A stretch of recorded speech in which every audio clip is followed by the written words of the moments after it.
Hello everyone, आप सबका educational platform Gurukul bye विकास में स्वागत है। दोस्तों, आज है 3 जुलाई और हम आज की इम्पोर्टेंट करंट अफेयर को डिस्कस करेंगे जो हमारे सभी एग्ज़ाम के लिए महत्वपूर्ण होने वाले हैं। तो चलिए दोस्तों, शुरू करते हैं आज के पहले क्वेश्चन से।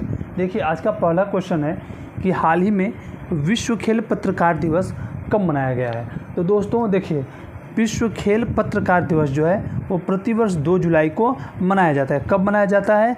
तो विश्व खेल पत्रकार दिवस जो है प्रतिवर्ष 2 जुलाई को मनाया जाता है और उसके मनाने के पीछे का उद्देश्य है कि खेल पत्रकारों के योगदान को मान्यता देना और उनके काम की सराहना करने के उद्देश्य से इसे हम प्रतिवर्ष 2 जुलाई को मनाते हैं। देखिए, नेक्स्ट की क्लास में हमने पढ़ा था कि 1 जुलाई को कौन सा डे है, एक बार रिवाइज कर ले। तो 1 जुलाई को सीए दिवस मनाया गया, जीएसटी दिवस मनाया जाता है और राष्ट्रीय चिकित्सा दिवस भी 1 जुलाई को ही मनाया जाता है। ओके, चलिए, हाल ही में किसे अतिरिक्त राष्ट्रीय सुरक्षा सलाहकार नियुक्त किया गया? किसे नियुक्त किया गया? देखिए, एक होते हैं राष्ट्रीय सुरक्षा सलाहकार, वो कौन है? वो है हमारे अजीत डोभाल जी। कौन है? तो राष्ट्रीय सुरक्षा सलाहकार कौन है? अजीत डोभाल जी है। और अतिरिक्त राष्ट्रीय सुरक्षा सलाहकार किसे नियुक्त किया गया है?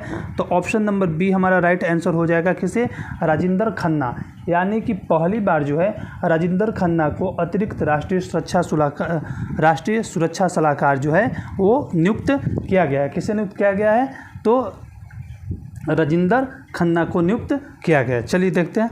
देखिए, भारत सरकार ने रॉ के पूर्व प्रमुख राजेंद्र खन्ना को अतिरिक्त राष्ट्रीय सुरक्षा सलाहकार नियुक्त किया। किसे नियुक्त किया गया है? तो राजेंद्र खन्ना को अतिरिक्त राष्ट्रीय सुरक्षा सलाहकार नियुक्त किया गया है।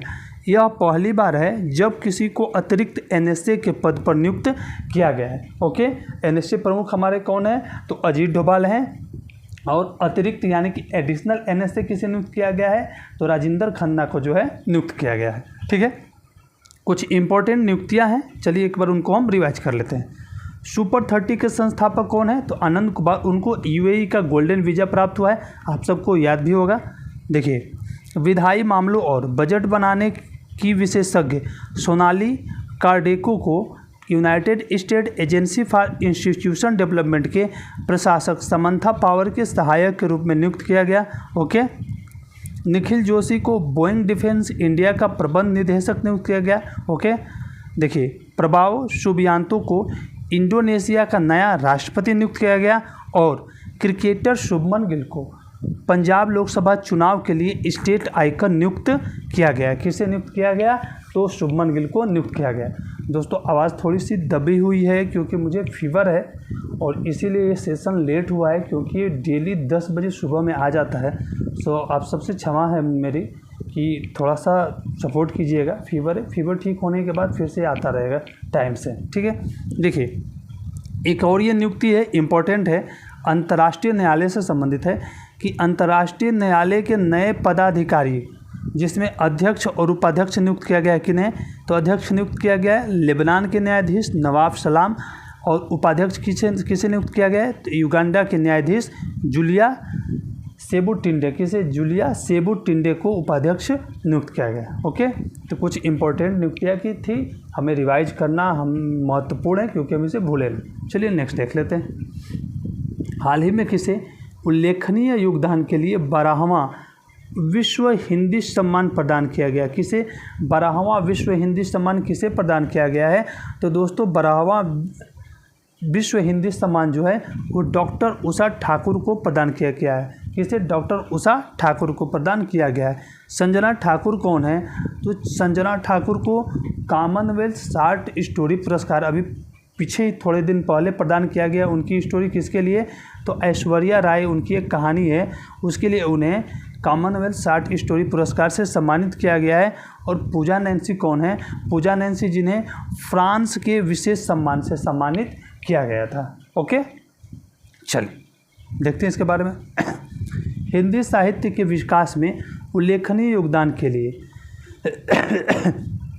डॉक्टर उषा ठाकुर को 12वां विश्व हिंदी सम्मान प्रदान किया गया। ठीक है, देखिए, यह पुरस्कार जो है भारत सरकार के विदेश मंत्रालय की ओर से प्रदान किया जाता है। इस पुरस्कार को कौन प्रदान करता है? तो इस पुरस्कार को विदेश मंत्रालय की तरफ से प्रदान किया जाता है। ठीक है, 12वां विश्व हिंदी सम्मेलन 2023 में फिजी में हुआ था।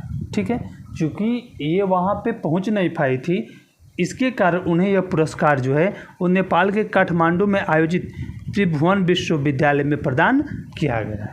ओके, तो किसे प्रदान किया गया बराहवा हिंदी सम्मान पुरस्कार? तो डॉक्टर उषा ठाकुर को। ठीक है, अब देखिए कुछ इम्पोर्टेंट अवार्ड हैं जो अभी फ़िलहाल में मिले हैं, तो उसमें से एक कावली प्राइज़, इसमें 3 लोगों को प्रदान किया गया है और ये इम्पोर्टेंट बनेगा, इसलिए चलिए एक बार इसे हम रिवाइज कर लेते हैं। कावली प्राइज़ 2024 जो है, यह अवार्ड 3 तरह के क्षेत्र में दिया जाता है, एस्ट्रोफिजिक्स में, नैनो साइंस में और न्यूरो साइंस में अवार्ड प्रदान किए गए। देखिए एस्ट्रोफिजिक्स में किसे प्रदान किया? डेविड कार्बोनी और सारा सीगर को। किसे? डेविड कार्बोनी और सारा सीगर को। नैनो साइंस के क्षेत्र में किसे प्रदान किया गया? रॉबर्ट एस लैंगर, अरमंड पाल, अल्विसेटास और कैड ए मिर्किन को ये नैनो साइंस में प्रदान किया गया। और न्यूरो साइंस में किसे प्रदान किया गया?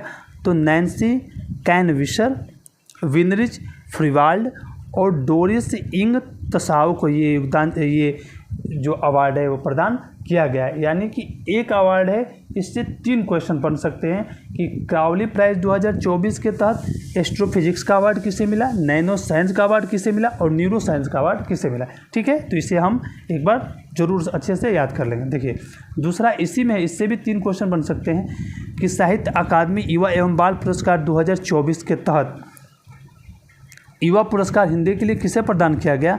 तो गौरव पांडे को उनकी कविता संग्रह स्मृतियों के बीच घिरी है पृथ्वी के लिए इन्हें प्रदान किया, गिरी नहीं घिरी है पृथ्वी के लिए उन्हें यह प्रदान किया गया।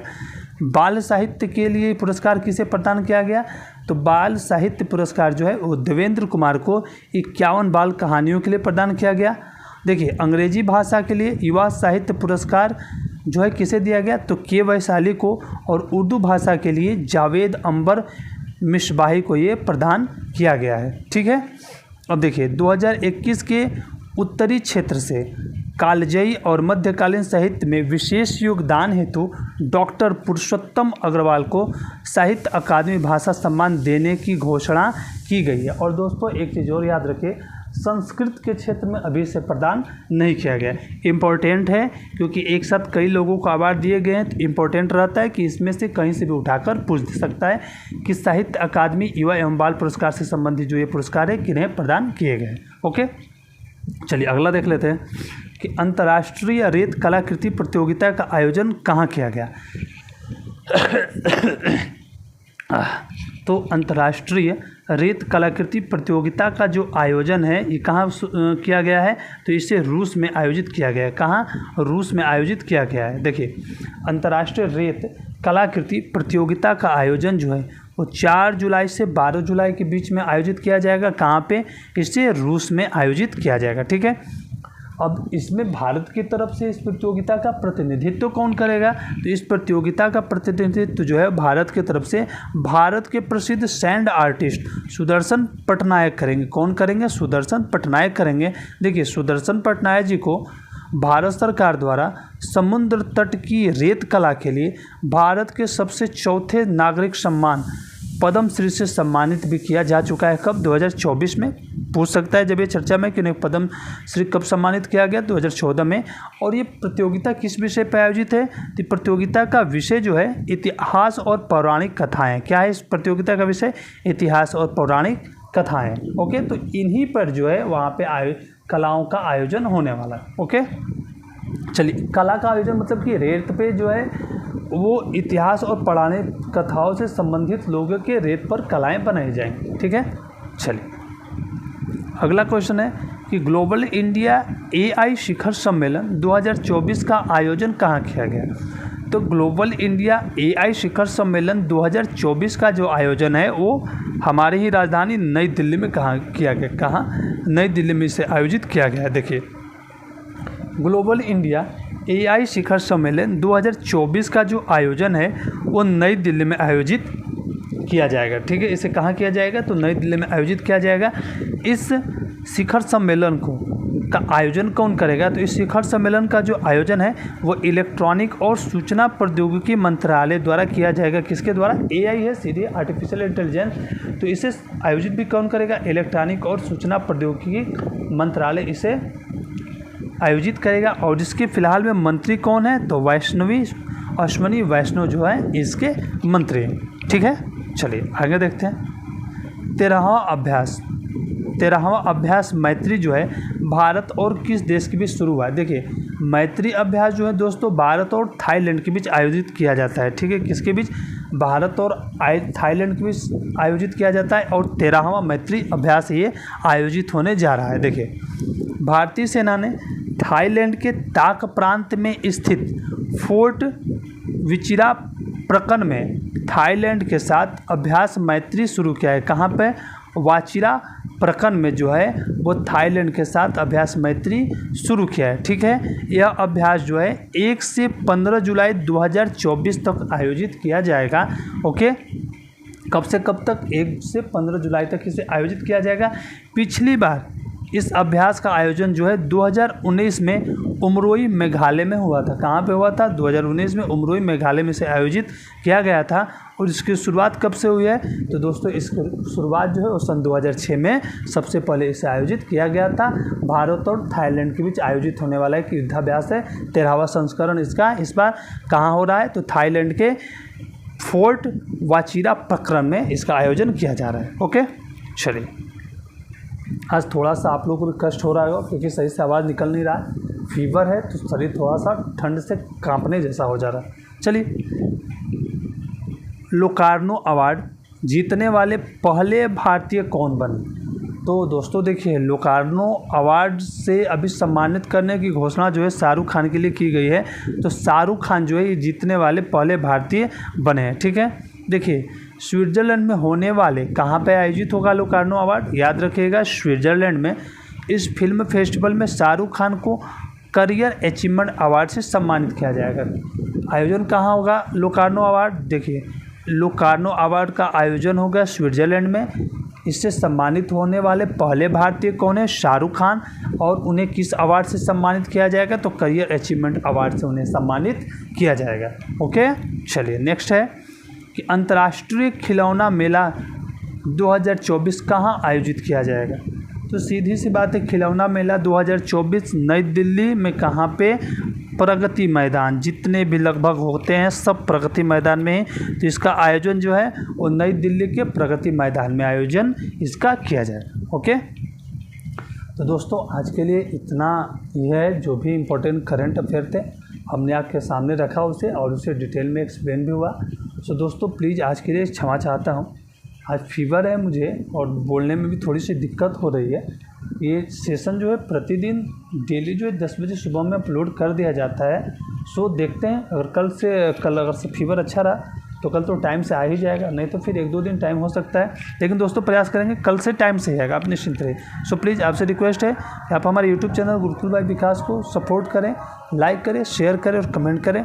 ठीक है दोस्तों, मिलते हैं कल के नेक्स्ट सेशन में। तब तक के लिए आप सबका बहुत बहुत धन्यवाद। Thank you.